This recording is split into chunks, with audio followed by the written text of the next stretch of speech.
On tonight's show, we'll break down a ton of deadline deal trades from the past week, giving fantasy impact, waiver wire advice, and discussing the prospects traded back. A news-focused show heading into a wild waiver weekend and the summer stretch for you. That's all coming up next on Beat the Shift.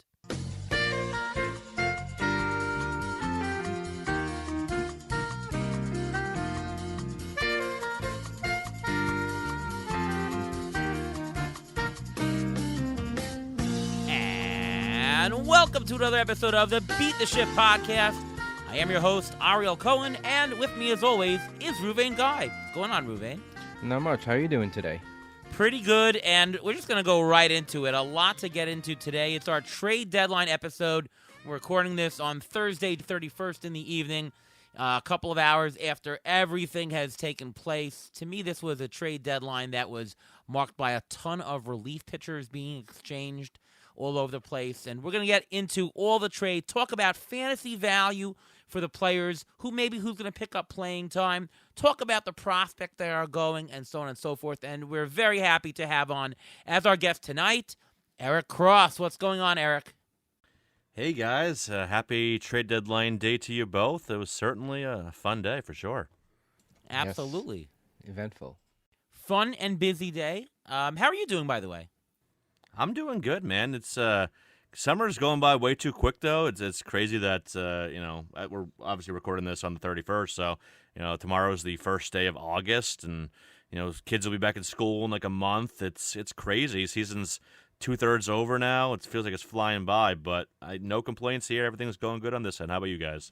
Yeah, in the Northeast, you have kids going back to school like right after Labor Day, but for a lot of people throughout the country, kids go back like in the middle of August. We're talking like 2 weeks away. Yeah. It's crazy. Yes, too hot. Let them enjoy the summer. Yeah, and it's been a hot one here in New York, including a couple of 90-degree days the last couple of days here. Well, anyways, we're going to start this, actually, with our Injury Gurus Trivia of the Week. Here we go. Now, normally I do this more toward the middle of the episode, but I wanted to see if you guys have an idea of exactly how much trading went on during the last couple of days. So my question for you guys is this. From July 25th until today, which was the 31st, around 6 p.m.-ish, according to MLB.com, the trade tracker, how many trades were made this year? A ballpark figure, if you can guess. For the last 10 days or for the whole year? No, from July 25th until the trade deadline, until the end at 6 p.m. How many trades were made this year? I'll say 75. Okay, Ariel? I feel like I'm way off, though. 30. No, I'll go 48. Actually, 61. So somewhere in the 75 middle. is not that far off. We were kind of right in the middle of where Ariel and I were. And the two teams that made the biggest impact, I'm sure you guys know and everyone knows already, is the Twins and, believe it or not, the Orioles. The Twins traded away 11 players from their system, one minor league guy, but 10 active players from their active roster, and they received back 13 players, which is 40% of their roster, which is just mind-boggling. But then you think, oh, well, that's a lot. And then the Orioles, they traded away 9 players for 16 prospects. So there is a lot of wheeling and dealing this in the last couple of days, and you got the winners, you got the losers, and I think we're just going to really concentrate now on the fantasy impact, I guess, right? Yeah. By the way, I got a call from the Twins. Apparently they need some people in the bullpen. They just don't have a bullpen anymore. They traded everybody away. But what we'll do tonight is we will go through a bunch of the trades, the more important ones, I guess, and we'll talk about fantasy impact and lineup changes and all that. So, Ruvain, why don't you go through the list of a couple of the trades over the past couple of days and maybe the important ones of the season, and then we'll get to dissect them all. All right, well, let's start with the biggie, and I think this is the big one that happened this morning when the Padres traded Mason, and it got Mason Miller and J.P. Sears from the Athletics.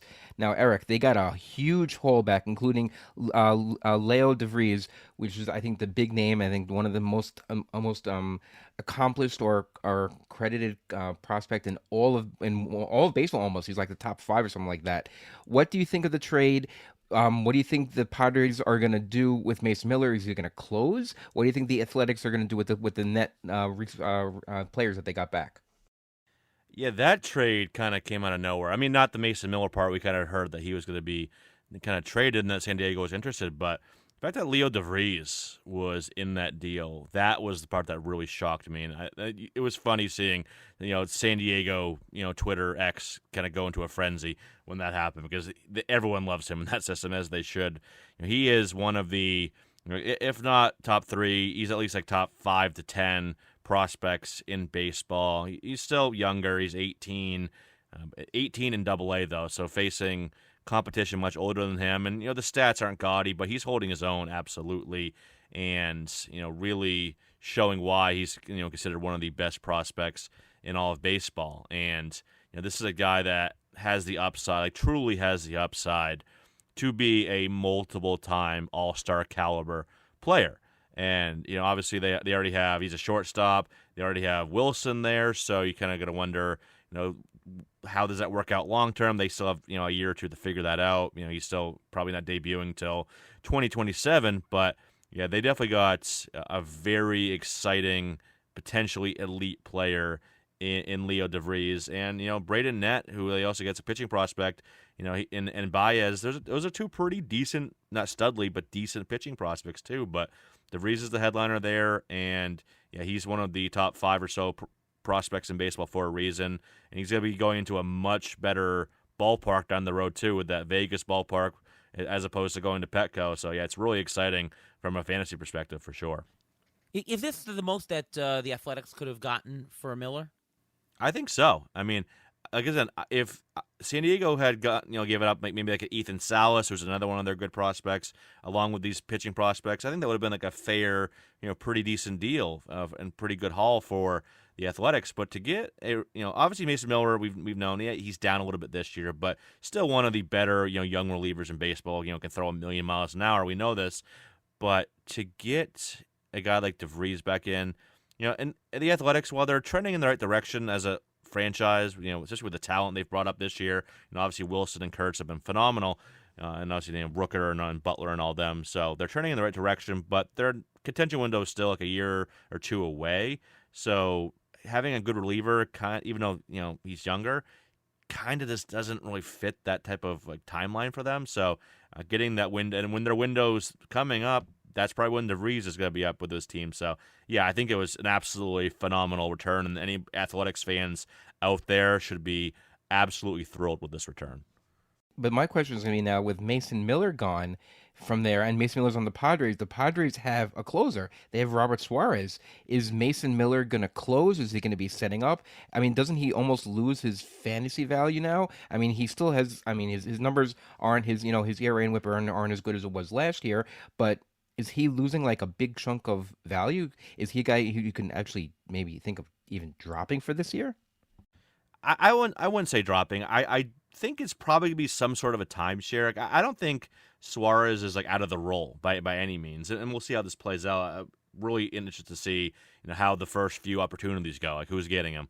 But I think it could be something like a 60-40 split or something like that in favor of Miller. I would bet more on Miller getting a bit more opportunities than Suarez, but that is tough. I mean, I don't think it kills the value of either of these guys, but it absolutely takes it down a notch or two. I mean, going from both being the guy, like the unquestioned guy for each of their teams, and guys that were probably 2 of the top 10 relievers this year for fantasy purposes, to now only getting 60% or 40% or whatever the split ends up being of the save opportunities. So instead of each of these guys getting 12 to 15 saves for the rest of the year, maybe they're only getting maybe it's Suarez getting 5 or 6 and Miller getting 8 or 9 or something like that. So I think they're both still worth rostering, especially in your 15 teamers. But definitely depletes the value a little bit for each of them. I mean, this is one of these things where the most waivers for people run on Sunday, and you might see who will pop up for them on Saturday, on Sunday. This might be let's wait and see what happens before deciding on which one it's going to be. It could be a split. They might just hey, we gave up this guy. We're using Miller to the fullest right now. Who knows? It's something that you really got to watch quickly. Does it even pay to name a closer for us for fantasy for the Athletics? Is it going to be like Perkins or Newcomb or one of those? Yeah, no, actually, Perkins is one of the names I kind of wrote down in multiple sections of the outline you sent over. A guy that, has increased opportunity because of this trade, and a guy that I think is a decent waiver wire target. Like, Jack Perkins is a talented arm. I think he's a more talented arm than anyone else they have in that bullpen. I mean, Newcomb's been all right this year, but he's only one of two lefties in that pen, so I'm not sure if they really want to use a Sean Newcomb in just like a strict closer role. Maybe he'll get maybe Perkins probably more likely, and he also got the previous or save. He saved the game the other day. And you can do a matchup also. You can do lefty-righty if they need to do that. Yeah, like let's say in the ninth inning you got like two lefties due up. All right, maybe you see a Newcomb get the ball, but I would, if I had to bet money on who gets the most saves the rest of the year for the Athletics, I'd probably go Jack Perkins, and I think good strikeout potential as well with this kid. So I think he's actually kind of a sneaky target in Fab this weekend. We'll move on to the next one, but very quickly, Ruvain, do you think Mason Miller is a target to go to the rotation next year? I don't think so. I mean, the Padres. No, actually, you never know with the Padres. You never know what they're actually going to do. But I think Suarez is only under control for another year or two, so they may want Mason Miller to be the closer of the future. So I think they may be just grooming him for closer jobs. I think the Padres, if they really wanted a closer, AJ Preller knows how to make a trade, and he'll trade for another starter if he needs to. You agree, Eric? I definitely agree. I do not think that Miller's going back to the rotation. I think he showed that while the stuff is fun and it could be like a Misiorowski type starter profile with his stuff, he does not have the durability to handle a starter's workload. I think that would be very foolish. Yeah, I'd put chances. I'd even say 0% that he goes to rotation. I don't think any team is going to try that at this point. Okay, next trade. Next couple trades, actually. I'm going to talk about a team here, the Mariners. They made a couple of trades. They got Josh Naylor from the Diamondbacks. They got Brendan Garcia and Ashton Izzy back, but they also traded for Eugenio Suarez from the Diamondbacks, and they got Tyler Locklear, Hunter Cranton, and Juan Burgos. Eric, what should we know about these prospects? Because we know what we're getting from Suarez, we know what we're getting from Naylor. They're just on a better team. Well, they're on a better team. They're in a better lineup. But what do we know about these prospects? Worst ballpark, though, by the way. Worst ballpark. It is a worse ballpark, but now they're going to be in actually better lineups. So you never know how that's going to play out. But Eric, what do you know? What can you tell us about some of these prospects that went the other way? Going to Arizona, they honestly, I think the returns for both Naylor and Suarez were pretty light in my opinion. Within the Naylor deal that happened, was that a week ago or so at this point? Brendan Garcia, Ashton Izzy. Both those guys, Garcia's a bit older. I think Garcia's like 25 now, so he's a little on the older side. Izzy's, I think, 21. I don't think either one of those two guys project as more than like back-end rotation arms at best. The one that's intriguing out of both those trades combined is a Tyler Locklear. I mean, I think he's easily both short-term and long-term the most interesting because he's probably stepping right into the lineup here with Arizona because they've traded away both their quarter infield guys, and Locklear's played both first base and third base in the minors. And it's not a standout bat, but it's a solid bat. He's a guy that's shown that he can hit for decent contact rates. He can get on base at a decent clip. There's upper teens, maybe low 20s, home run pop there, but he was kind of blocked, especially after they, traded for Naylor first. Then you're kind of wondering where does he fit in long term. Then obviously he goes over there in the Suarez deal. So all right, now you get that first base and third base spot open up for him. He's already in the lineup for the first game for Arizona today. And yeah, I think this could be like a sneaky, decent bet pickup in your 15 teamers. I wouldn't target him for those listening in like a 10 or 12 team league, but your 15 team leagues on like NFBC or deeper, I think there's some sneaky potential here with just how decent the bat has been. And he did have a cup of coffee with the team, with the Mariners last year when a couple injuries forced him to play. He looked a little bit overmatched, but his power did show and it did play, I think. Yeah, no, absolutely. And I don't hold like those small sample sizes. I usually don't read too much into them. I think it's kind of hard. It's tough situations sometimes for these guys to all of a sudden like you're playing in AAA and doing your thing. And all of a sudden like boom, you're up with your major league team. Kind of usually it's in kind of a hurry like they did with Locklear, like you mentioned. It was kind of like, oh, we have injuries, we need you to come up and play for a little bit. So it's a big transition, and I think the gap from this quality of pitching in AAA to the majors is as big as it's ever been.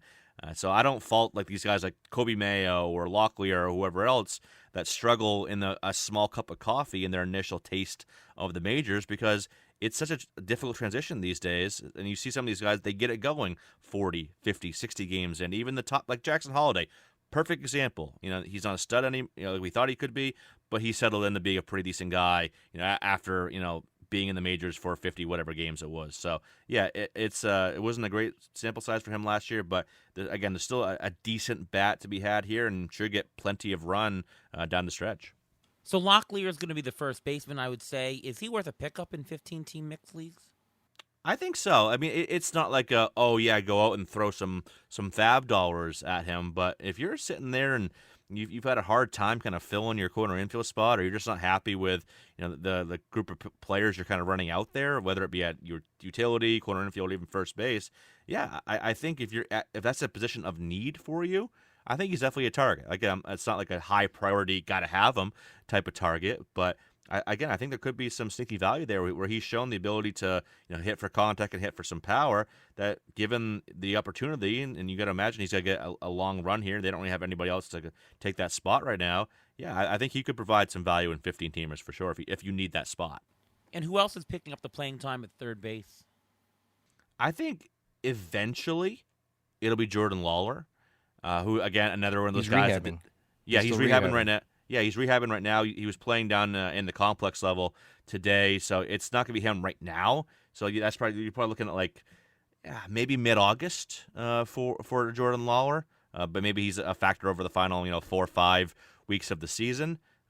For the time being, though, I don't think this will be one guy that's taken over that spot that you're like, oh yeah, I have to pick up him. You'll probably see Blaze Alexander a little bit. Maybe you see not worth picking up Blaze Alexander. No, not worth picking up. But Lawler's the only guy that could play that spot at some point. I guess in a mono league, you'd pick up Alexander just for short time playing time. Yes. Yeah, maybe he'd be one maybe in a mono league, but I'm not even super intrigued there at all. Okay, next one, Ruben.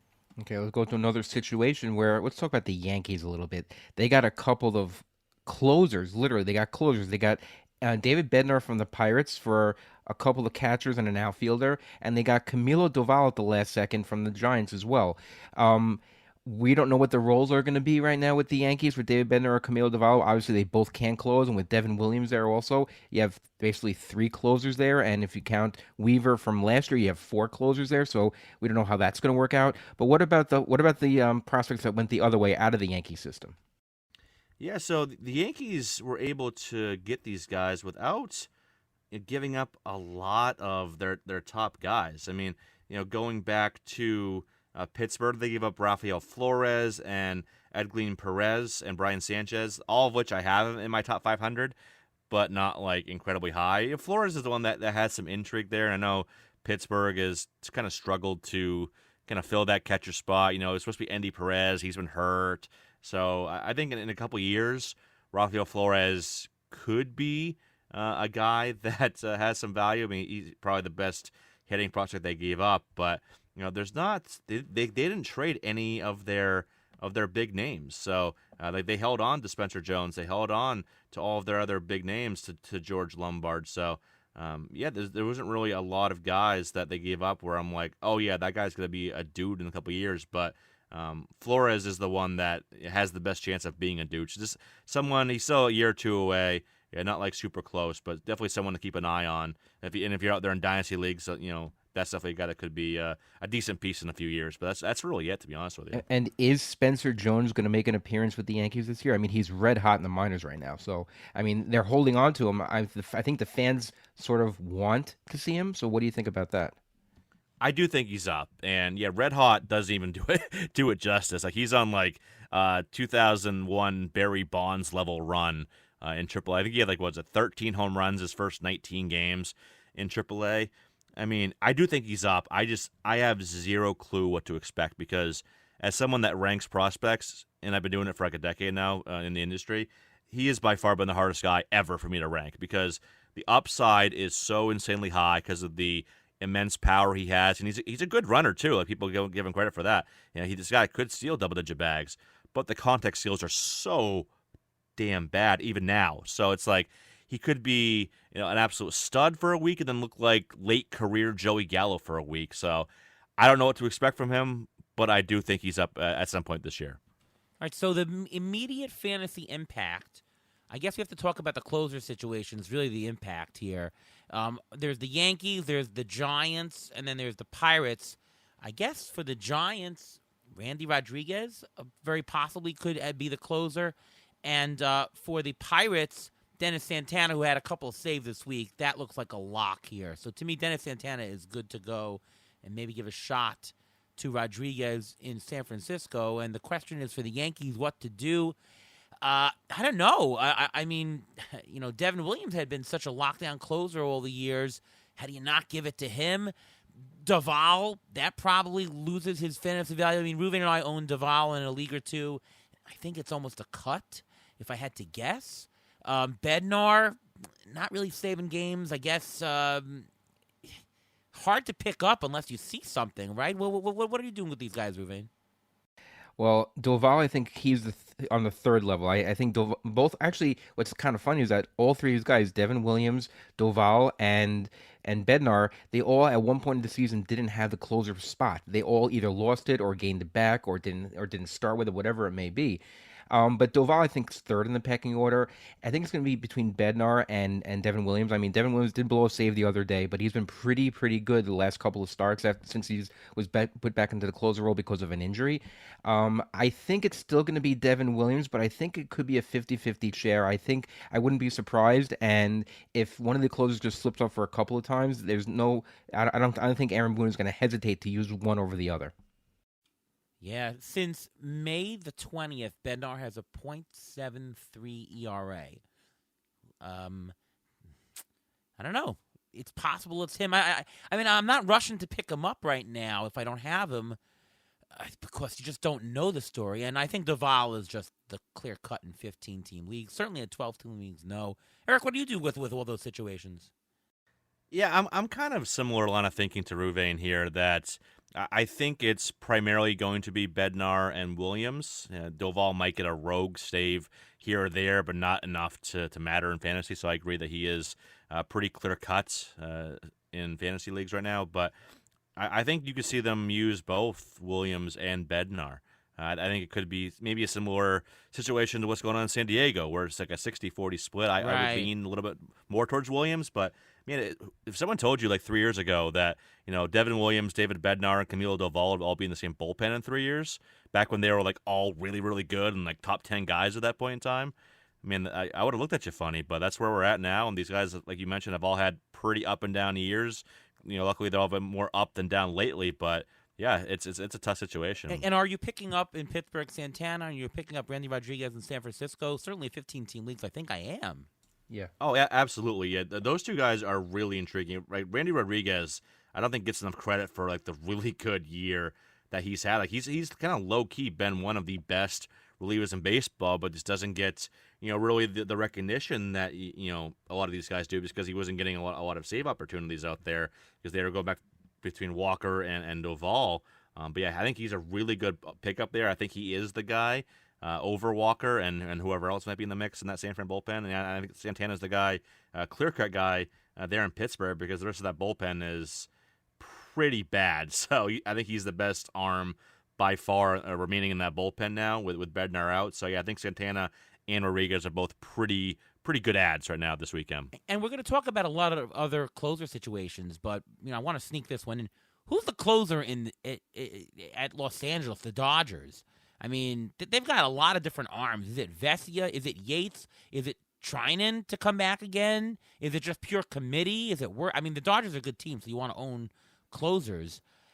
I don't even know who to pick up. We took a couple of shots on Kirby Yates this week, Ruvain, but I don't know if that was the right move. What do you think? I think it's probably going to be. I think I'm going to give Kirby Yates the first start and see how Blake Trinan responds coming back from injury and everything. I think it's going to be Kirby Yates to start. I mean, Vesia's getting a good shot at it right now. Trinan, they picked up Brock Stewart. Brock Stewart's an option also, and there's always the wild card of Alexis Diaz. Alexis Diaz has the closing history and everything like that. So if he if he starts showing what he looked like a couple of years ago when his ERA and WHIP were in sky high, he's a sneaky guy to get also. But the thing is, you can't own Alexis Diaz if he's not closing. And I don't think it's worth it to spend the fab on him. If you want to spend fab on someone, I think Trinan's the guy, and I think Yates still is going to be the guy. All right, next trade, I guess, Uwe. Well, I'm going to go to another situation, and we're going to go crosstown to Queens about the Mets bullpen. They picked up Ryan Helsley, and they picked up Tyler Rogers. Now, and Soto, Gregory Soto. And Gregory Soto. Gregory Soto obviously he's not going to close, so he has a little bit less fantasy value. But they picked him up mainly to pitch in the playoffs against the lefties on the Dodgers and the Phillies and everything like that. But I'm more concerned about Ryan Helsley. He was one of the top closers. He had a gazillion saves last year. I think he loses his value. He loses a lot of his value. But I'm more concerned about the Tyler Rogers. Eric, did the Mets overpay to get Tyler Rogers? I mean, I think they did a little bit here. I mean, but that's kind of what the market was this year, right? I mean, it was a pretty interesting market for relievers this year. Obviously, we already talked about the Mason Miller deal, so I think there's a lot of overpays being done, but that's what you kind of had to do. But in general, yeah, I think for Tyler Rogers, he's solid. I'll give him that. He's absolutely a solid bullpen arm and gives a different look, obviously, with how he throws, but. Drew Gilbert, a solid power hitting outfield prospect, not like a stud. None of these guys were like top 100 overall guys, but Budo's already been pitching in the major leagues. Tidwell has pitched a little bit in the major leagues, so they gave up 2 major league ready arms and one of their top hitting prospects in Gilbert, who could be like a 20 homer guy who hits like 250 or something like that if everything breaks right. So it did seem like a bit of an overpay, but I wouldn't be losing sleep over it if I was a Mets fan either. So I think that's what you needed to do to get kind of solidify that 7th, 8th inning, with Rogers and with Helsley. Well, Ruvain, you are a Mets fan, so what are your feelings? Well, you are too, but I'm actually thrilled about this trade for a couple of reasons. First of all, Blade Tidwell, he came up, he had a again, quote unquote cup of coffee. He didn't look that great. He maybe will slot in as a number 4 or 5 starter down the road. Drew Gilbert, yes, he has power, but he's having some problems hitting at AAA a little bit. He was injured last year, so I'm not horribly upset that they trade. If anyone, he's the guy I'd be horribly upset, but I'm not. They got him for Justin Verlander, so turning Justin Verlander into Tyler Rogers was not that bad of a thing. And Jose Budo, he was out of options, and he's been kind of not that great the last couple outings. The Mets are probably going to DFA him if he had one more rough outing, so just to get him off the roster. So I think it's a good deal for the Mets. Ariel, what do you think? You're the Mets fan also. And when I first heard this, I'm like, wow, give up that much? Give up Gilbert and, I know Tidwell had not been great and kind of didn't like his attitude, but it seemed like a lot. The Budo, I agree with you. Budo is probably going to be DFA'd. So here you go. The Giants need an arm to fill in, so here you go for now. It seems like a lot. You have to put into context because it's this plus the Helsley deal plus the other, and you needed that arm and you wanted that submariner, which has such a good effect. I mean, it's very, very unique arm angle. I mean, remember the first thing that comes to mind, of course, is Chad Bradford. And the last time Mets had Chad Bradford, we went to the World Series. We didn't go to the World Series. We came close to the World Series. Lost to the Cardinals. Lost to the Cardinals. I was there at Game 6 for that amazing win, and unfortunately, we didn't win that Game 7, even though Andy Chavez had that catch over the wall.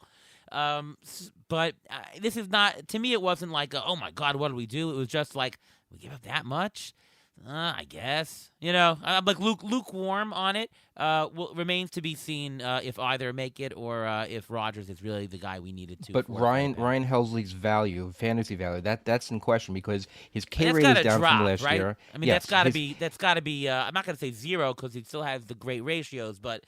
I mean, they're not taking Diaz out of the closer role. Certainly, he would be the second closer. You're not going to have Ryan Stanek save any games if Diaz pitches two games in a row now. it'll definitely be him, or even one game in a row, right? You can save the arms and really, you don't have to have Diaz close 2 games in a row, right? Diaz worked last night. You can just have Helsley work the next night, right? So I'm not going to say it's a 60-40 situation. It'll probably be more like 80-20. Is that fair, Eric? Oh, that's actually the number I was coming up with. Yeah. I think I think you see Helsley get like maybe 4. I think 4 is the number I keep popping on. I think you see him get 4 saves, and then Diaz probably gets 11, 12, 13, whatever it ends up being rest of the year. But yeah, I think you see Helsley come in, on the nights where they just don't want to go to Diaz again. And I think that's a pretty darn good backup option there on the nights you don't want to use Diaz, to go to a guy that has a ton of experience and a good amount of success in Ryan Helsley. So, but that for his value for fantasy, that's pretty tough, because I don't think he's going to get more than a handful of saves the rest of the way. So kind of hard to hold on to that unless you're in a league that values holds. And it's your typical league that has saves. Helsley's kind of a hard guy to hold on to right now. Hey, Ruben, were you surprised that the Mets didn't trade for a starter? Because I know we needed to fortify the bullpen, but I'm surprised we didn't go for at least another starter. I think they didn't because they think Brandon Sproat, who pitched well again, another couple shutout innings today.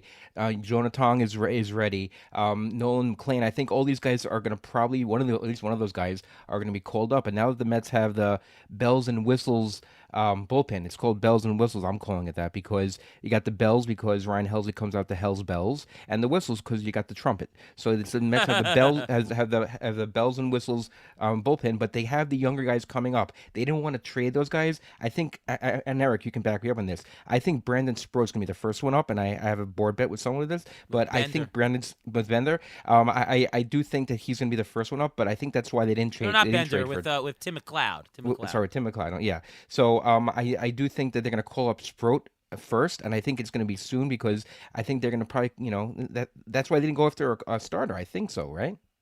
Yeah. No, I'm definitely with you there. And shout out Tim McLeod. I love that guy. But yeah. And by the way, is Tong going to come? You think Tong is going to just jump up and come up right this year? I don't, honestly. I wouldn't say 0% chance, but I think he's the lowest likelihood outcome to come up out of the big 3, Sproat, Nolan McLean, and Tong, because I think they're having him tinker on some stuff mechanically. So I think he gets up to AAA at some point soon. So he's been too dominant for AA, but I think Tong's more of like a 2026 guy. But I do think that you see one of Sproat or Nolan McLean up with the Mets at some point, maybe even both. If there's another injury or something like that, I think you can see both. But yeah, I think it's having those 3 guys, all ready or close to ready, kind of I think made them say, hey, that's not a huge need for us. Let's go out and address other areas.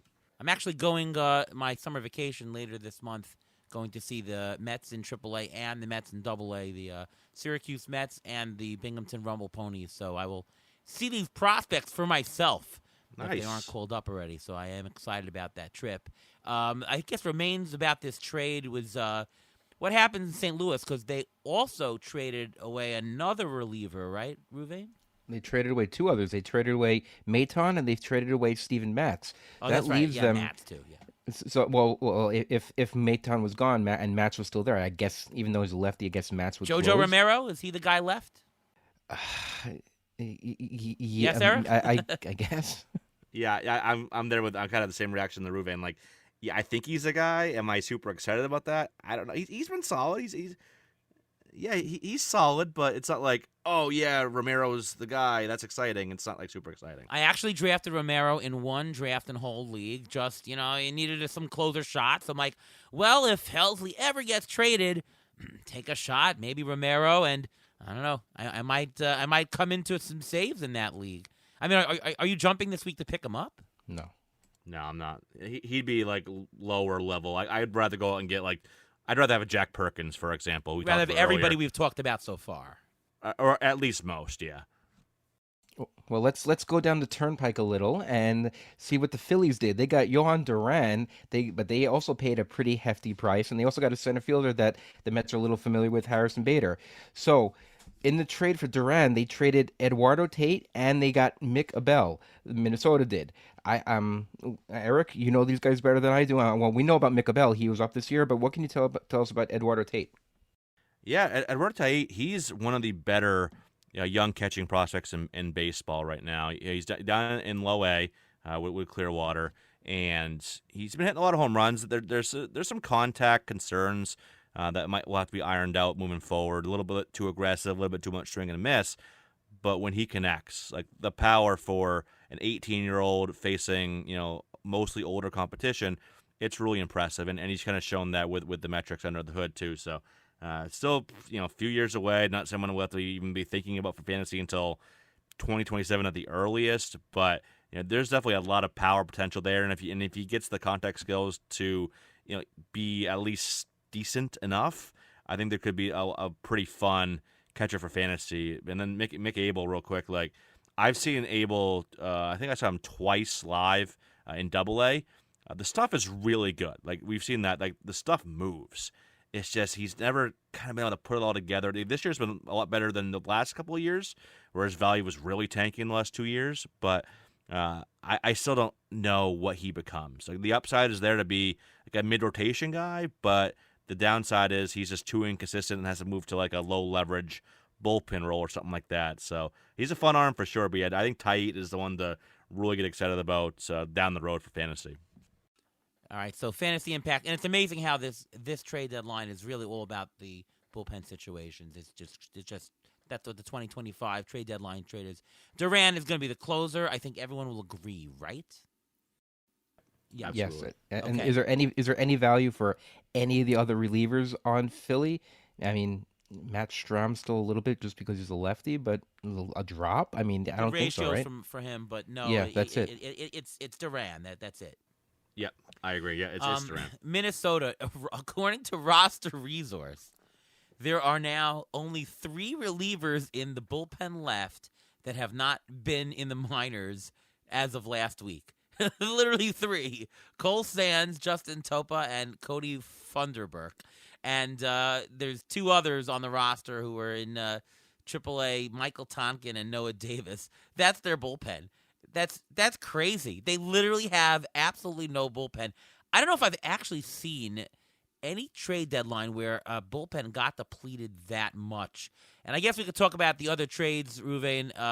Right now, my money is Cole Sands. I like Cole Sands. Actually, we rostered him on a lot of teams this year. Cole Sands is the closer in my mind. And actually, I think he's worth a pickup immediately. I don't think so. At this point, I don't think so. No? No, because that whole team is gutted. How many games are they going to win? Is he worth it? I mean, they're still going to win some games, and I think he's the clear guy, and it's not like it's the Rocky situation. Yeah, I don't know. Eric, what do you think? I mean, I think he's worth a look. I would put him kind of like on the lower end of my priority list. Like he'd probably be somewhere similar to like Jojo Romero for me. No, he's above Jojo Romero for me. I think he's. Yeah, I think he is a little bit above JoJo, but like I'd still prefer like a Jack Perkins over Cole Sands. But I do agree with you, Ariel. Like I do think he's the guy, mostly because like you also mentioned, there's nobody else in that bullpen right now. Like who's like Justin Topa, Funderburk, Noah Davis, who just came up and pitched yesterday. Yeah, it's pretty depleted, so it's kind of by default Cole Sands. So yeah, I think especially if you miss out and don't want to pay the bigger price tags for the other guys we talked about, I think you can get Sands for probably a more reasonable lower dollar amount. So yeah, he's probably a good value target for sure. And I feel like we're talking like I feel like we're playing Where in the World is Carmen Sandiego, where okay, where did Carmen Sandiego escape to? And like we talked about this team. Well, where did the closer come from? All right, well, where did they send their other closers? Like we're literally following the trail here. And I mean, the other people went. I mean, Griffin Jacks traded. That was to Tampa, right? Yep. Yeah. Yes. For And Brock Stewart to the Dodgers, right? For Taj Bradley, which has fantasy impact in both ways, because Yeah, so people let's are talk still about that rostering- trade. That's a big deal. Yeah, You Eric, what's your feelings on the Bradley trade to Minnesota? Does he start right away? I guess, right? I think he definitely does. I mean, it was kind of surprising when he got optioned to AAA by Tampa Bay. I mean, it hasn't been the greatest year for him, but he wasn't. That's kind of terrible crazy, this by year. the way. Sorry to interrupt, but Yeah. it's kind of crazy that you want to promote his trade value, and then you know what? He's stinking. Let's option him to AAA. Oh, you want him now? You can trade for him now. It's funny Right. to me. But I think he was probably dropped in some redraft leagues with that demotion. I mean, it was kind of hard not to, but I think there's still a solid arm here. Like the biggest thing for him, he has not been missing nearly as many bats this year. K rates dropped about 6.5%. Whiff rates dropped a good bit too. But it's still a talented arm. I don't see any like glaring red flags in the profile. And like I said, he wasn't terrible. It's a 4.6 ERA. That's not great, but it was a 3.72 xERA if you're into the expected metrics. But I think there's still a talented arm here. He's still 24 years old. Maybe it's just one of those change of sceneries. Get him into a new org. Maybe they see something, whether it be hey, use this pitch more. You use this pitch less. Whatever. Maybe it's a fresh set of eyes, kind of looking at Bradley and his stuff. So I'm intrigued, and I think he's a good opportunity to continue starting for them down the stretch. So. If he was dropped, I'd definitely look to pick him up again. All right. Let's keep going down the I-95 corridor. Let's go into Baltimore. Baltimore made a couple of trades. They traded away Ramon Laureano and Ryan O'Hearn. They got 6 minor leaguers for that. And Aro, you mentioned they traded away Cedric Mullins. They got 3 minor leaguers, including a pitcher who threw 104.5 miles an hour this year. So, Eric, what do you make of the haul the Orioles got back for those 3 players? You're going to take Cedric Mullins the third? Yeah, no, Baltimore was definitely getting some solid pieces back this year. I mean, the one that I'm really intrigued by is Jaron Watts Brown, who they got back for Sir Anthony Dominguez. I saw him, I think it was early to mid-June when he was in Double-A for Toronto. That's in New Hampshire, about 2-hour drive from me. So I saw him. I went there last year. Did you? New Hampshire Fisher Cats, right? Yeah, beautiful ballpark. I love that ballpark. Oh, it was really great. And, it's funny because, sorry to interrupt, but just came to mind. My vacations, I think I've gone like almost every other year to New Hampshire. We go to like Loon Mountain, if you know where that is, Lincoln, New Hampshire. Yep. I love that place. And we just it never worked out in the schedule of let's see a minor league game. It just never worked out. And I've been there like 10 times at least. And finally this year, okay, we can go, and we finally saw it. By the way, that was like the worst team in all of the minors. By the way, last year they were terrible. Yeah, they were really fun. Like 7 years ago when they had Bo Bichette and Vlad Jr. and all them at the same time in New Hampshire. And it's funny, but like I play baseball, as I play softball, but listen, I go to my kids' game and I warm up with them as they're playing baseball, and I saw the like 2 guys make errors. I'm like, oh my god, I would not make that error. Like there's a pop up in the infield. Like, I mean, I can catch a pop up on the infield right to me, and there was like literally 2 pop ups dropped. I'm like, they were playing like the Yankees defense now. Okay, good. I just want to know. Boy, there you go. Did you ever go to a minor league game, Eric, where you see them make an error and you're like, you would not have made that error? Oh yeah, I've seen it a lot. Whether it be Double-A, when we go out to Arizona every fall, you see a lot of it out there too. Yeah. Oh, well, that happened last year. Was that Scottsdale? There was a couple guys made errors in left field. I'm like, oh my god, I wouldn't have made. You remember that? Yeah, I can't remember what park that was. A double turned into a home run because the guy dove and just completely misjudged it or something and went behind them. I mean, that was fun to watch. All right, sorry to interrupt. No, yeah, so Jaron Watts Brown. He's actually been one of the best bat missers in the minor league. I think last time I looked, he was like 3rd or 4th in terms of swinging strike rate. So I think that's a really fun get there for Baltimore, and obviously Baltimore's got pretty good player development, so it'll be fun to see what they do with him. But then they got that decent haul from the San Diego Padres where.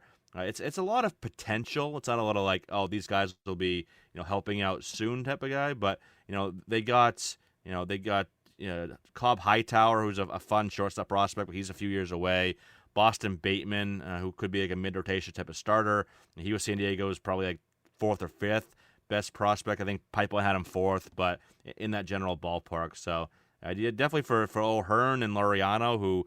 We're decent players for sure, but expendable given Baltimore having a pretty bad year. I think they got a pretty good haul between the multiple trades that they did make. So yeah, I think that's really a shame because like Baltimore, they were doing well last couple of years. They had all these prospects, and right. Looks like they're rebuilding again. And they traded Gregory. They traded Gregory Soto. They traded Andrew Kittredge. And now, if you look at their closing situation, I guess it's Corbin Martin right now, maybe Keegan Aiken when he's coming off of injury, and Yennier Cano is still there. So those are some names that people have actually heard of before who may have a little bit of closing history. I mean, Eric, are you buying into any of these guys for Baltimore? Not really. I mean, maybe Corbin Martin, just as like if you're in one of those situations where you're like, I need to get somebody for saves, so he's like your sixth or seventh priority in Fab this weekend, just to make sure you get somebody, just throw a buck or two in there, or maybe it's be more than that, maybe a handful of bucks. But yeah, I think there's if you're in desperation need for some saves in general, maybe. But again, he's really far down my kind of pecking order for all these guys we talked about. Are you surprised that the Nationals have finally traded Kyle Finnegan? Actually, yeah. I thought he was just going to stay there right? forever. Yeah, I thought he was going to stay there forever. I mean, we thought he was going to get dealt every year lately. And Yeah, you thought so, and no, they're not going to do it. And we're like, all right, no, but goes to Detroit. Is there any chance he takes over as the closer instead of Will Vest? Because Finnegan just has all the experience, and he's having an okay-ish year. Yeah, and Vest has been pretty solid for them as well. So I'm not, kind of unsure on that one. That one I don't have a good sense. I think it might be 50-50 or something close to that, where they're both getting saves. I'm really not sure on that one. I think they both pitched fairly well this year. Neither one have been terrible. Neither one have been great. But I think that's kind of probably more of a timeshare situation there, I think. Finnegan has more saves this week. I think it's going to be does. six. I think it's going to be 60-40 over Vest. I think Vest is going to be the 60 and Finnegan's the 40, unless Vest runs into a rough spot and then they have to flip it around. But yeah, I think it's going to be based on matchup also. I mean, and they're going to. They'll figure it out. I mean, they're a good team. They're in the playoff hunt. They're going to put the hot guy in, and I think that's what they're going to do. They're just going to roll with the hot hand. It's so frustrating for fantasy when you have two closers traded and none of them is like a big guy. It's almost like the Mets situation is just easier to predict, right? It's just Diaz, and even though Helsley is better than any one of Vest or Finnegan, Vest and Finnegan are going to have more fantasy value. Isn't that crazy? Yeah, I think that's right? funny. It's funny how situations can change values so quickly. Where you go from, hey, if you had Ryan Helsley, you're feeling pretty good. He's had a pretty solid year, racking up the saves. Now all of a sudden you go from having a top 10 or 12 reliever to he's cuttable in most leagues. So it's just so funny how this trade deadline can kill that value or create it with all these other guys we're talking about. That's why I love it. It's such a big value shift. It's so fun. What was the haul that they got for Finnegan? It was just one person, I think. What was I forget who they got in that deal? Who was? Let me see here. It was. They got Josh Randall and R.J. Sales. Yeah, neither one of those guys people need to know about. Yeah. Okay. Well, another guy that people do know about is Dustin May. He was traded from the Dodgers to the Red Sox. The Red Sox traded James Tibbs and Zach Earhart. Haven't we heard James Tibbs' names recently in a trade? Yeah, about 5 weeks ago or so, Yep. 5-6 weeks ago, in that Devers deal. He was a first-round pick for San Fran last year, 13th overall, if I recall correctly. He came over as part of that Rafael Devers package, and now they trade him for a 2-month rental in Dustin May. It's as a baseball fan, as a Red Sox fan, it's a really head-scratcher. But Dustin May, I mean, I think he's one of the most enjoyable pitchers to watch, just like watching his stuff, because it moves everywhere, right? He's got wiffle ball stuff. Everything's moving so much, but I think that's been his downfall. As fun as it is to watch, and you'll see pitching ninja Rod Friedman, make gifs of it, and it's fun to watch. But hitters, these are the best hitters in the world, and they know that sinker that's coming right down the heart, that's going to dart off the plate, or that cutter, or the sweeper. Like, it moves so much, they just know, like, hey, he has a hard time putting it in the zone. We can just lay off of it and wait for something that we can groove. So while the stuff is fun and the upside is there, it's never really come to fruition outside of that 5-start sample he had back in 2021, I think it was, before he got hurt again. So, yeah, as fun as SMA is, I don't know that I'm super intrigued right now in fantasy. I mean, he's kind of like a back-end guy. He could have a good outing here and there, but he's just so inconsistent, and the durability is not there either. So and that's disappointing for your Red Sox, right? Yeah, it is. Like, if we got Dustin May like 3 years ago, I would have been over the moon, because he was still like, oh, this guy could be one of the better arms in baseball. But now we've kind of seen the story, and yeah, there's still some potential there. And I'm not saying he can't turn into something, but we've kind of seen the up and down, the roller coaster ride that is Dustin May. He's fun to watch, but he's if I don't roster him anywhere, redraft or dynasty. If I did, I'm sure he's one of the most maddening players to roster because of how up and down he is. And by the way, since we're on Boston, Chapman's still the closer for you? Oh, absolutely, yeah. As long as he stays healthy, Chapman's the guy, and he's been an absolute nails this year. I think probably one of the 5 or 6 best relievers for fantasy this year. So yeah, he's been absolute nails, and I don't expect that to change unless he's hurt. Any other reliever trades? I think we've gotten through pretty much all of them, right, Ruvain? No, Texas. Texas. They got a lot of middle relievers. They didn't get a closer per Natan, se. Colombe. Yeah, they got they got a lot of middle relievers. I don't think they got anything that's really fantasy value worthy. I don't think. I mean, yes, they have okay metrics and ERA and WHIP, but I don't think they have to be rostered. I don't think, right, Eric? Yeah, no, definitely not. I don't think anything Still Robert really changed. Garcia. Yeah, Garcia. I don't think anything really changed in terms of like who's the dude to roster in Texas. But two guys who may be losing time who were traded today. Willie Castro was traded from the Twins to the Cubs. I don't know what his role is going to be. He's probably going to be all over the place. I think the Cubs sent over Ryan Gallagher and Sam Armstrong, and another guy, Jose Caballero of the Rays, was traded mid-game while he was playing second base against the Yankees to the Yankees for Everson Pereira. Eric? What do you make of the other people that they got back for those guys? And then we'll talk about the fantasy value about Caballero and Castro. What do you think about the haul those teams got? Really, the only one that would potentially have any intrigue is Everson Pereira. There's a lot of power there, lefty power. He probably, if over a full year, could be a 25-30 homer guy, but the contact skills are really, really bad, and he's had a lot of strikeout issues. That's kind of come down a little bit, but even this year when he's been better on the surface, I think the contact rate is still like 63%, maybe even lower than that. I think it might have dipped into the high 50s, to be honest with you, which is absolutely terrible and just not going to work. So he could be something. He's the one out of those deals that has a little bit of intrigue, but I just don't know if it's going to work at the major league level. So we'll see. But he's had a couple cups of coffee with the Yankees over the years. He was hitting well in AAA on the surface, so maybe he'll get a shot down the stretch. But yeah, he's one where I just don't see it working. But maybe. Who's closing in Washington, or do we even care? I don't know. I don't know if we care. I mean, that wasn't a great situation. I mean, obviously Finnegan was solid, but after him, it's a pretty lackluster bullpen. And Jose Ferrer, maybe him. Connor Pilkington. No, he's a lefty, more of a situational guy. I don't know. Outside of Ferrer? Outside of Ferrer, I don't really see anybody else that's going to be. He's the only one that I would even have, and then he'd be down like again that desperation. Hey, I need some sort of saves types of guy, so throw a few bucks his way. He'd be like way down my priority list here. All right, next trade, Ruvain. A couple of big ones in Houston, right? Yeah, Houston made a couple of big ones. They brought back an old friend of theirs, and they paid off some of his contracts. So they did that. They brought back Carlos Correa, which is a very interesting way to go about it, and they also bolstered the rest of their roster. Eric, what do you think of the trades they made? Yeah, no, I think Correa going back to Houston is definitely interesting, just given that he's going to be back in a ballpark he's very familiar with, ballpark he's had a lot of success in, a ballpark that obviously does a lot of good for right-handed power.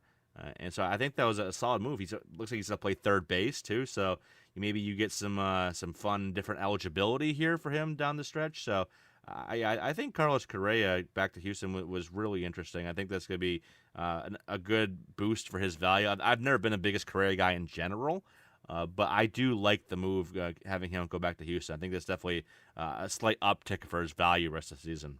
And Jesus Sanchez filling in because they need a lefty bat because you don't know what we're going to get out of Yordan Alvarez when he comes back from his wrist injury. I think Roster Resource already has Jesus Sanchez batting second in that lineup. What do you think of his value right now? Yeah, I mean, I think I'll talk about Sanchez too, but just real quick, I think this, if you were holding on to Yordan, I'm not saying drop him by any means, but I have some shares of Yordan too. I've always been a Yordan guy, but does this make you want to, do they know something more than we do? And, does it make you want to drop 100%. 100%. That's what I'm wondering. I'm like, Are we going to see this guy at all this year? That's kind of what I'm thinking at this point. I hope so. I love him. I have a few shares, so my teams hope he comes back. But yeah, this kind of makes me think, maybe this is not going to be as good of a rest of a season for him as we thought. But Sanchez, he's still intriguing. Like, he's one of the better bat speed guys in baseball. He hits the ball hard. That's always been the case with him. Barrel rate over 11%, hard hit rate 46%. He's always been a guy that hits the ball hard and doesn't strike out a lot either. He's only got a 21% K rate this year, so I'm definitely intrigued there. Even for him being a lefty as opposed to a righty, obviously doesn't play as well for lefties, but I think it's still a better ballpark overall. It's a better lineup, absolutely a better lineup for sure. So yeah, and if he's gonna be hitting high in the order, right in the middle of Altuve and Correa and Walker and Smith and all them, I think that's gonna be a pretty solid spot for him. So I'm definitely intrigued right now. And he might be a guy. He's probably not available in 15s, but if you play in 10 or 12s, he's probably available, and you could probably pick him up this weekend. So I'm definitely intrigued a little bit here. Yeah, definitely agree. By the way, what was the money that they had to pay down the Correa? Well, I mean, it was a huge contract, and they had to eat a lot of money. Do you know what it was, or did it come out yet? I think it's close to 40 I haven't seen million, it personally. I think they said 40 million. I think 40. Okay. Or close to that number, or somewhere near that. I heard some numbers being thrown out, so Yikes. it's very. I mean, I'm very happy the Mets didn't go after Correa in the end. I mean, and then all of a sudden I see on Twitter that, oh yeah, they're reviewing medicals before anything happens. I'm like, oh, here we go again. But yeah, that always happens. Yeah, deja vu. all over again for the first time. The Rangers made a trade. They picked up. We mentioned the bullpen, but they picked up Merrill Kelly from the Diamondbacks, and also another starter, Shane Bieber, went from the Guardians to the Blue Jays. Did either of those teams overpay for these starters? I wouldn't say they overpaid. I think definitely both returns were solid. I mean, the Rangers got pitching prospects Cole Drake, David Hageman, and Mitch Bratt, all of which have potential. And then Bieber going to Toronto for Cal Steven, who is one of the bigger pop-up prospects this year in the low minors. I think he's an ERA just over 2, striking out a good amount of guys. He's a guy that the arrow for him pointing way, way up this year. So get him into Cleveland too. That's always fun. They've had pretty good success with pitchers over the years. So that definitely is intriguing. All these guys are intriguing. Cole Drake, David Hageman, Mitch Bratt, all going to Arizona, and then Cal Steven going to Cleveland. They're all intriguing. I won't say anything's an overpay, but Merrill Kelly, I think that was just a great move for Texas to shore up that rotation, get another good arm in there. With DeGrom and Eovaldi and all them. Yeah, I think that was a good move. And I think same thing with Toronto. I think Toronto needed another arm. Bieber's still kind of coming back, probably a couple weeks away. But I think that was a good move by both teams. Is that risky to you with Bieber? I mean, you never know what you're going to get. I think a little bit. I think when there was rumors about the Red Sox being interested in, I was like, I like Bieber. He's good, obviously, but what do you get from Bieber this year? I think his last outing in the minors, he was at like 40 to 45 pitches. So you've got to feel it's still 2 or 3 more rehab outings, so he's up to 70 plus pitches. So you're not gonna get him until maybe the 3rd week of August. So you have to hold on to him for 2-3 weeks till you get him, and then who knows what you get when he is back. I mean, obviously he has a good track record, but you never know with these guys coming back from major injuries. So yeah, I think for this year at least, Bieber is pretty risky. Yeah. Yeah, especially when you need to get to about 90 pitches in a rehab before they actually activate them. But there are two other starters who got moved were Zach Littell to the Reds and Michael Soroka to the Cubs. I think the Cubs paid appropriate, but do you think the Reds overpaid a little bit for Zach Littell? Because Zach Littell is having a sort of a breakout year this year. I don't think the Reds overpaid. I think that was the 3-team deal with the Rays and the Dodgers. No, I don't think that they gave up anybody that Reds fans will look back on in a few years and be like, oh darn, I wish we had given up that guy. It wasn't like a cheap price, but I don't think they overpaid at all. But Littell, was having a solid year, but Littell in Cincinnati, I don't know. I'm not sure how much I like that. I think that's a little bit of a downgrade for its value. Obviously, going to Great American Ballpark. But yeah, it wasn't like any big name prospect. Yeah, that was kind of exchanged in that 3-way deal. So I don't think anybody at the Red Sox will be mad about now. Any other trades here? And I was going to say, I think that's basically all the major trades. I mean, there are other trades like Bailey Falter went to the Royals and stuff like that. Those weren't like any major trades. But the question now is, Eric, do you see any other prospects who now have open playing time that are in the minors that are going to be promoted to these teams that just unloaded their players? Yeah, so the one big name I look at now in Baltimore is Samuel Basallo. And I think we were all hoping that Basallo would get called up when literally every single catcher on the planet Earth that was playing for Baltimore got hurt. And now, obviously, they just got Adley Rutschman back, about 5-6 days ago. But the fact that you now have the DH spot that's opened up, maybe a little bit of first base as well. Kobe Mayo's been playing some first base and actually hitting well. But I think that DH spot opening up, I think, is a huge thing for them. Because I don't think they really wanted to play Basallo as their everyday catcher. I think they think he still needs to work on stuff there before they kind of try that. So given that DH spots open up, I can see Basallo getting the call, and he's one of the best hitting prospects in all baseball. I mean, the power metrics are insane with this kid, who's still 20 years old in AAA. And he's got like a 55% hard hit rate or something like that, like a 19% barrel rate, just like really elite stuff. A little bit of contact concerns, but this could be like a 30 homer bat long term. So I think now that some other spot besides catcher has opened up in Baltimore, I think you could absolutely see Basallo here get the call down the stretch, and he'd be a really intriguing back because he would have catcher eligibility. I think basically every fantasy league he'd have catcher eligibility when he gets called up, initially. So he'd be a really intriguing guy, especially in those like NFBC 15-team 2-catcher formats. He'd be a guy that you're probably showing out a lot of fab bucks for. All right, so we quite a lot of trades, and thanks Eric for going through that with us. But we do want to do some waiver wire picks as we get into. I mean, some of this we're gonna have to wait and see, but we do want to talk about it. Oh, actually, before waiver wire picks, since you're here, Eric, and you're the prospect guy, just very quickly for this rest of the season, who are some prospects that we should be aware of that might get the call really quickly that are worth it in, let's say, 15-team mixed or even shallower leagues?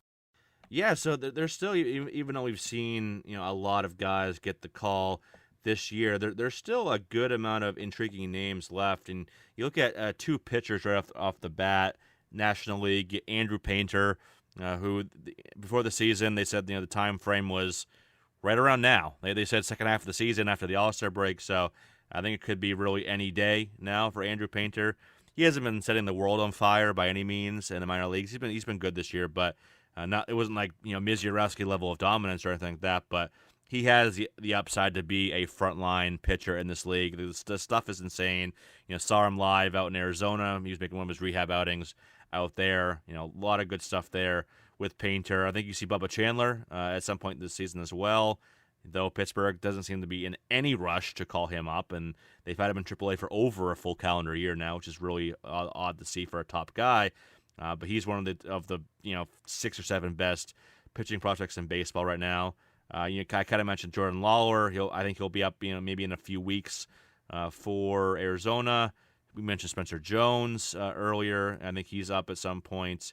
Dylan Beavers just got the call this afternoon for Baltimore. He's a fun outfielder as well. But really, those were the big names there. I think you see Basallo at some point, Andrew Painter, Bubba Chandler, and like Jordan Lawler, Spencer Jones. Those are like the 5 that really stick out, like head and shoulders above the rest. Like these guys could be impact guys once they get called up. All right, let's go on to waiver wire. Lots of things to wait about, but who is somebody that you would like to pick up this week, Eric? One guy you had on the list here, as I don't know if I want to talk about him, but I'll mention him. I think Andrew Vaughn. We definitely have to talk Andrew Vaughn, who's hot as hell right now. Yeah, I think if he's still available in your league, I think it really depends on the depth out there. If maybe 15 teamers, he's not available. But even when Vaughn got let go by the White Sox, which has to be demoralizing, but the metrics weren't bad. Yeah, the surface stats were, but the metrics under the hood, contact skills, hard hit rate, all of that, were pretty solid actually.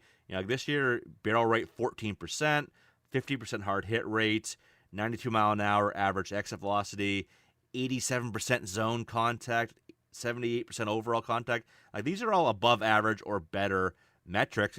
It wasn't falling for him. The hits weren't there, but obviously he's been one of the better hitters in baseball over the last couple of weeks.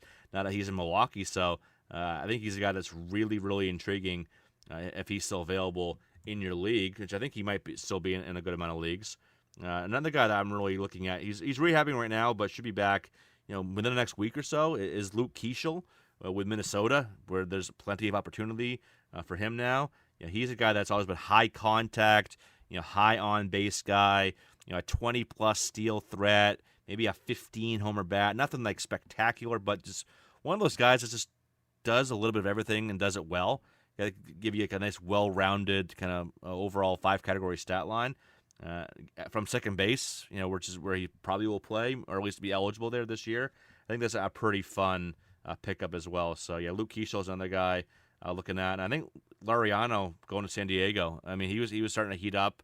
I think he's still only rostered in a lower percentage of leagues. So, if Ramon Laureano is available in your league, you need an we didn't really outfielder. talk about him in the trade before, but he's on my list also. Yeah, he was heating up, and now he's going to be in a pretty good lineup, probably hitting 6th or 7th there, behind all of the big bats there in San Diego. So I think a good amount of RBI opportunities for Laureano. So, if you need an outfielder, I think Laureano's a pretty solid target as well. All right, Ruven? I got 3 guys, and I tried to compile this list before the trading deadline actually occurred and hoped they weren't going to get trading. But I knew this guy wasn't. Kyle Manzardo of the Guardians. He had a 2-home-run game the day before. He's hit in 12 of the last 13 games. He's slashing .357 with 5 homers, 14 RBIs in his last 13 games. He has 18 home runs ready for the season. He's first base eligible. He's only 34% owned in CBS. So he's a guy, if you need a corner guy and you don't want to go after the Tyler Locklear, and if he's available, Manzardo is the guy to go. Ronnie Mauricio of the Mets, he's been hot. He's second base and third base eligible. He's only 24% on CBS. He's batting .411 over the last week with 2 homers and 3 RBIs.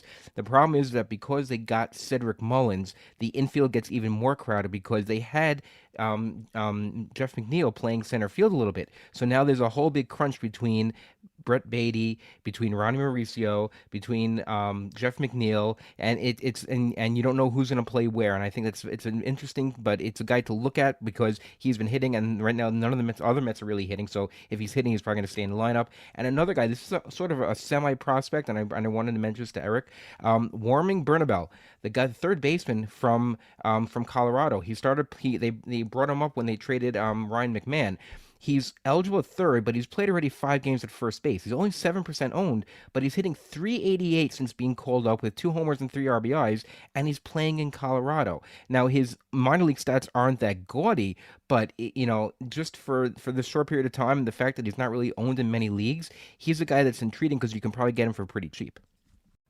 Yeah, no, I think he absolutely is at least somewhat intriguing. If he was in any other organization, I don't think I would be super intrigued, but given the fact that he's going to be playing half his games in Coors Field, I think there's absolutely some intrigue here. I mean, he's always been somewhat intriguing, where the contact skills are decent here. I mean, he's been average to above average contact, a little bit of pop that could be maybe a 15 to 18 homer guy at Coors Field. So I think again, if you're looking for a corner infielder, I think he's absolutely worth a look because. Assuming he doesn't, go into a real big funk here at the plate, he probably gets a good amount of run in that Rockies lineup the rest of the season. So I wouldn't make him a high priority ad or shell out a lot of bucks to get him in fab. But if you need a guy and you don't want to, like you mentioned, Ruvain, if you don't want to go after some of the guys that'll probably cost you a bit more, and you want to kind of save your bucks and just still get a decent guy, yeah, I think he's absolutely worth the look. Yeah. All right, the only guys I'll mention.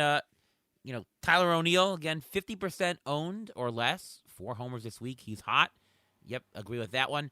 And we didn't really talk about the Cleveland bullpen, but Cade Smith is the guy after Manuel Clase is, gambling or something like that? Yeah, who's doing something like that, and they said they're investigating other players in the bullpen also. So they already got Luis Ortiz on it, and well, they didn't get him on it. It's all allegedly, but the fact that he's not there and he's on administrative leave at least until September 1st, I think Cade Smith will get a run at closer there. Yeah, I mean, we've had him on our roster just for the ratios for a lot, so I like him. By the way, I was reading the New York Post today, and for the Cleveland team, it gave the box score, and it said Indians, not Guardians. I'm like, what? What's going on here? I thought that was hilarious. So Another funny thing I saw, I forget who posted. I saw it on Twitter. It was right after the Class A news broke, and it was a picture of. Well, the caption said the Cleveland Guardians pitching staff, and it was a picture of all the guys from the Hangover movie, like at a table. I thought that was really funny, like just like the gambling aspect of it. Yep. All right, pitcher preview. I mean, I'm gonna go first here. Jose Quintana. He's been good this year. Still available a lot. He's playing the Mets, but he's winning some games, and his ERA is pretty good. And I guess maybe he's an injury attorney, but Spencer Arrighetti coming back, still available as well. Got upside. I mean, I don't know if there's a better upside pitcher that's more widely available out there, right? Yeah, and he definitely. I mean, the ratios might not be the greatest with him, but he's shown that he can get you the strikeouts for sure. So. Yeah, I think he's people kind of forgot about him because how long he was out. With I think what do you have, a broken thumb, if I recall correctly? Yeah, he had a broken thumb, and he had continued pain, and then it just took a while for it to heal. Something with the Astros and broken bones, they just take longer to heal than everybody else.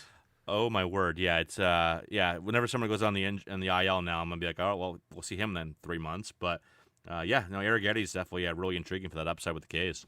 Anyone to add, guys, for pitchers this week? I mean, some of these rotations, though, are going to be a little bit warped because of all the trades, so it's hard to figure right now as we're recording on a Thursday. You should really check back on Sunday as close as you can to your waiver wire deadline. Yeah, I had 3 names down. 4 tech. I had Arrighetti as well. But a couple of intriguing guys that I believe are all going to get 2 starts this week. Again, like you said, Ariel, it's probably going to shift a little bit, so maybe not. But Slade Sione's been pitching pretty solidly for Cleveland. He's on to maybe face the Mets and the White Sox this upcoming week. Jeffrey Springs, the last 4 or 5 starts have been pretty good for him at the Nationals in Baltimore, so not like terrible matchups there. And Zevy Matthews with Minnesota, who probably faces Detroit and the Royals. He's been kind of up and down, but there's a lot of upside there with Matthews. So those are 3 intriguing names that I think are all below like 40% rostered or so. Yeah, and I actually have 2 guys, if you can stomach him. Justin Verlander, who got his first win finally of the season at his last start of the start before. He's 38% on the CBS. He's got 2 starts lined up against Pittsburgh and against Washington. Those are pretty good starts, and initially they were supposed to be against Bailey Falter and Mike Soroka. Both those guys were traded, so you don't know who he's going to face. So, I mean, he's been pretty good in the last couple of starts. He's 1-1 with a 3.55 ERA. He's got 10 strikeouts over 12 and 2/3 innings, which is okay. So if you want a 2-start guy, I thought he was going to get. I really thought he was going to get traded back to the Astros, which always happens, but it didn't happen this year. And another guy. Let's see who the Pirates are playing this week. That's exactly what you got to do. Well, now you got to do Pirates and the Twins because the Twins are completely depleted. And you got Logan Allen. He's 19% on CBS. He went 7 innings his last start. That was the first time he went 7 innings or more than 6 innings, 7 innings since July 24 of 2023. And he's now allowed 3 runs or fewer in 8 of his last 9 starts. He's lined up to face the Mets at Citi Field next week, so he's a guy you may want to consider just because there's a possibility that he can give you some length. All right. Well, the injury report is now. I'm going to start the injury report for you, Ruvain. Byron Buxton is injured. I was actually going to end it with it, but okay, yeah. Byron Buxton is on the IL with left rib cage inflammation. Do you want the guy who's backing up? I don't really know if you want to, unless his name is Walker Jenkins. If they bring him up, which they're not going to. But I see Byron Buxton. I saw him with a meme today that he's a Fresh Prince of Bel-Air standing in that room, coming off the IL, and there's nobody around to look at him anymore because they traded everybody away. But yes, Byron Buxton finally made his way to the IL this week. We mentioned Yordan Alvarez. He's aiming for a mid-August return.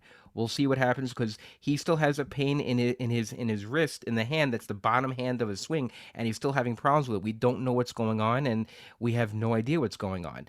Isaac Paredes, could require right hamstring surgery, which is why the Astros went and got Carlos Correa. So Carlos Correa is going to play third, which is what he didn't want to do when he was supposed to come to the Mets, but that's another story. But Isaac Paredes is probably going to be done for the year, and you could probably drop him with no issue. Luke Raley is on the IL with back spasms. He's going to be out for a little bit of time. We'll see what they do in the outfield, because they're going to rotate around, because they do have another outfielder coming back. I think Victor Robles is rehabbing back, and he's actually doing baseball activities, so he may be back sometime in September. And Ronald Acuna, he was diagnosed with a grade 1 lower right calf strain. He's expected to be out 2 to 3 weeks, and guess who is called up? One of the trade guys who we've been dealing with, ribbing since he was Kelenic? traded for. Yes, Jared Kelenic was called up. He's one of those guys. When Eric, you're mentioning about the player who he's great in minor league numbers, but you never know how he's going to turn out. I always think of Jared Kelenic. Yes, his contact is better. His power was always there in the minors, but I think he's a habitual quadruple A player.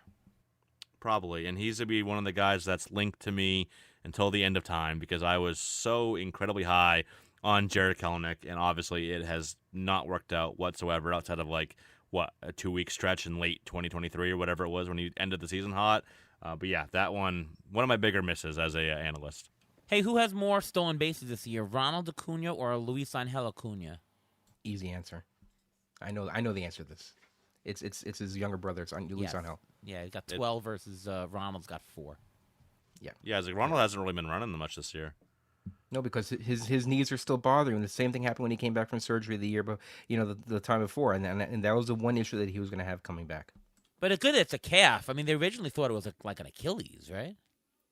Yes, they initially thought it was going to be Achilles, and lucky for him, it's just a calf injury, and we'll see how long he's out for, because the Braves have no reason to push him to come back sooner. Really, they don't.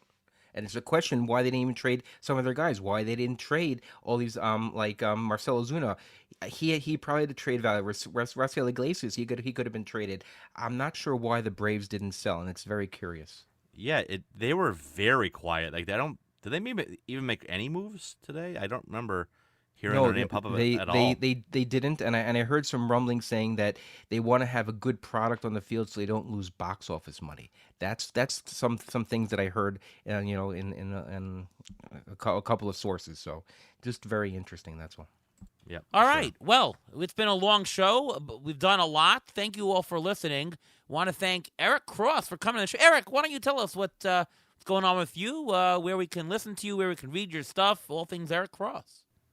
Yeah, thanks for having me on, guys. This was a lot of fun. Definitely a really busy day and a lot of stuff to break down, but I think we got through it all pretty well. But you can find me on Twitter or X, whatever you want to call it these days, at Eric Cross MLB.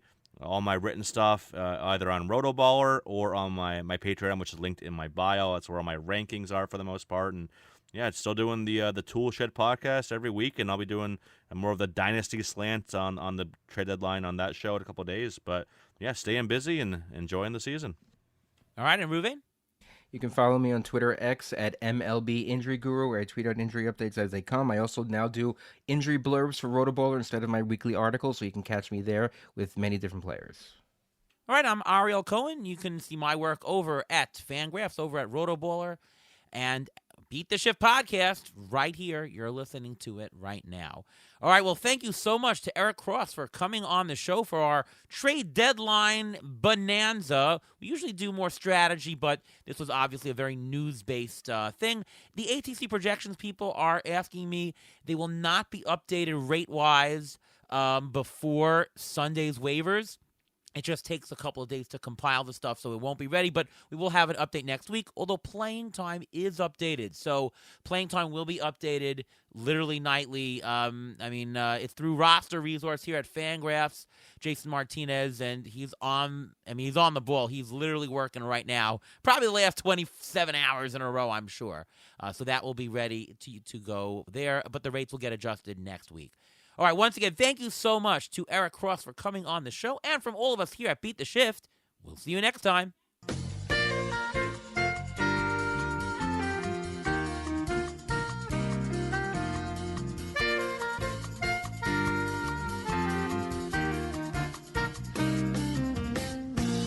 Thanks for listening to the Beat the Shift podcast presented by Fangraphs.